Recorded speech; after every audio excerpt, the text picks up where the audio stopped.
আজকের ভিডিওতে আমরা আলোচনা করব তৃণমূল নেতা কুণাল ঘোষকে নিয়ে। ভিডিওটি শুরু করার আগে সকলের কাছে আমার অনুরোধ, এখনও যারা চ্যানেলটি সাবস্ক্রাইব করেননি তারা অবশ্যই চ্যানেলটি সাবস্ক্রাইব করে যাবেন, আর ভিডিওটি ভালো লাগলে লাইক করবেন।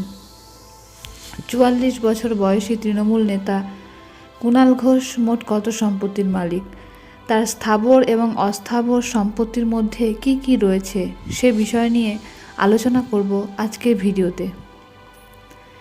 বিভিন্ন ব্যাংক, আর্থিক প্রতিষ্ঠান, নন ব্যাংকিং এবং বিভিন্ন কোম্পানিতে তার আমানতের টাকা রয়েছে মোট। অ্যাক্সিস ব্যাংকে রয়েছে 6 লক্ষ টাকা, SBI অ্যাকাউন্টে 2 লক্ষ টাকা, HDFC ব্যাংকে 25 লক্ষ টাকা, SBI অ্যাকাউন্ট সেকেন্ড অ্যাকাউন্টে 11 লক্ষ টাকা এবং SBI অ্যাকাউন্ট থার্ড অ্যাকাউন্টে রয়েছে 32 লক্ষ টাকা। শুধুমাত্র বিভিন্ন অ্যাকাউন্টে তার মোট অর্থের পরিমাণ 76 লক্ষ টাকা। তৃণমূল নেতা কুণাল ঘোষের মিউচুয়াল ফান্ডেও বিনিয়োগ রয়েছে। তিনি মিউচুয়াল ফান্ডে বিনিয়োগ করেছেন 4,50,000 টাকা। HDFC প্রিমিয়ার পলিসিতে রয়েছে 11,50,000 টাকা। তার নামে কোনো ফৌজদারি মামলা নেই। রাজনীতির নেতাদের ঋণ থাকাটাও যেন একটা ফ্যাশন। যতজন রাজনীতিক নেতাদের নিয়ে কথা বললাম তাদের প্রত্যেকেরই কম বেশি ঋণ রয়েছে। কুণাল ঘোষের ব্যতিক্রমী নয়।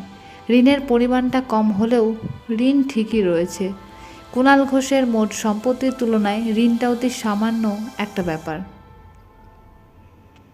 তৃণমূল নেতা কুণাল ঘোষের মোট ঋণের পরিমাণ সম্পত্তির হিসেবে মাত্র 5 লক্ষ টাকা।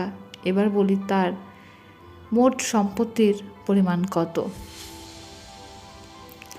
বর্তমানে তৃণমূলের মুখপাত্র কুণাল ঘোষ আসন্ন লোকসভা ভোটের হলফনামায় জানিয়েছেন তার মোট সম্পত্তির পরিমাণ 96,30,000 টাকা। তো বন্ধুরা, এবার আপনারা বলুন ভিডিওটি আপনাদের কেমন লেগেছে। ভিডিওটি যদি আপনাদের ভালো লেগে থাকে তবে অবশ্যই একটি লাইক এবং চ্যানেলটি সাবস্ক্রাইব করে যাবেন।